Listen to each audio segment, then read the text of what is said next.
દિલ્હી યુપીની ચૂંટણીમાં બુરખો ઉઠાવવાની ઘટના મુદ્દે ભડક્યા જયા બચ્ચન રાજ્યસભામાં ઉઠાવ્યો મામલો। ઉત્તર પ્રદેશના અયોધ્યા જિલ્લાની મિલ્કીપુર વિધાનસભા બેઠક પર બુધવારે પેટાચૂંટણી યોજાઈ હતી। આ દરમિયાન મહિલા મતદારોનો બુરખો ઉઠાવીને તપાસ કરવામાં આવી હોવાનો સમાજવાદી પાર્ટીએ આક્ષેપ કર્યો છે। પાર્ટીએ આ મામલે ચૂંટણી પંચને પણ ફરિયાદ કરી છે। આ ઉપરાંત સપાના સાંસદ જયા બચ્ચને આ મુદ્દો રાજ્યસભામાં ઉઠાવ્યો છે। જયા બચ્ચને કહ્યું કે રાષ્ટ્રપતિના અભિભાષણમાં મહિલાઓના સશક્તિકરણની વાત કરવામાં આવી એ ખૂબ જ સારી વાત છે, પરંતુ તમામ મહિલાઓ સાથે એક જેવો વ્યવહાર થતો નથી।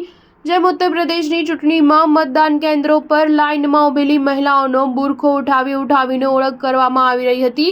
આવી ઘટના દિલ્હીમાં પણ બની છે અને ત્યાં બુરખો પહેર્યા વગરની મહિલાઓની કોઈ તપાસ ન કરાઈ અને જેણે બુરખો પહેર્યો તો ઉઠાવીને જોવામાં આવ્યું કે તમે મહિલા છો કે નહીં। અખિલેશ યાદવે બુધવારે એક્સ પર પોસ્ટ કરીને દાવો કર્યો હતો કે પોલીસ મિલ્કીપુર પેટાચૂંટણીમાં મતદારોના ઓળખ કાર્ડની તપાસ કરી રહી છે। તેમણે ચૂંટણી પંચને આ મામલે કાર્યવાહી કરવા અને સંબંધિત અધિકારીઓને દૂર કરવાની માંગ કરી હતી। મિલ્કીપુર બેઠક પર 5મી ફેબ્રુઆરીએ મતદાન થયું હતું અને પરિણામ 8મી ફેબ્રુઆરીએ આવશે। નગીના સાંસદ ચંદ્રશેખર આઝાદે પણ મિલ્કીપુર મુદ્દે પ્રતિક્રિયા આપી અને ભાજપને ઘેરી લીધું। તેમણે કહ્યું કે મિલ્કીપુરમાં ભાજપે લોકશાહીનું ગળું દબાવી દીધું છે।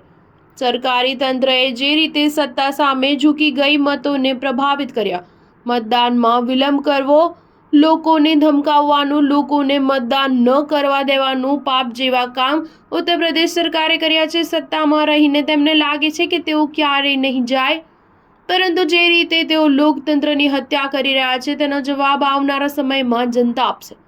આટલા બધા પછી પણ મિલ્કીપુરના પરિણામો ભાજપને પાઠ ભણાવી શકે છે। સ્ટાર ન્યૂઝ 7 હંમેશા સચ્ચાઈની સાથે।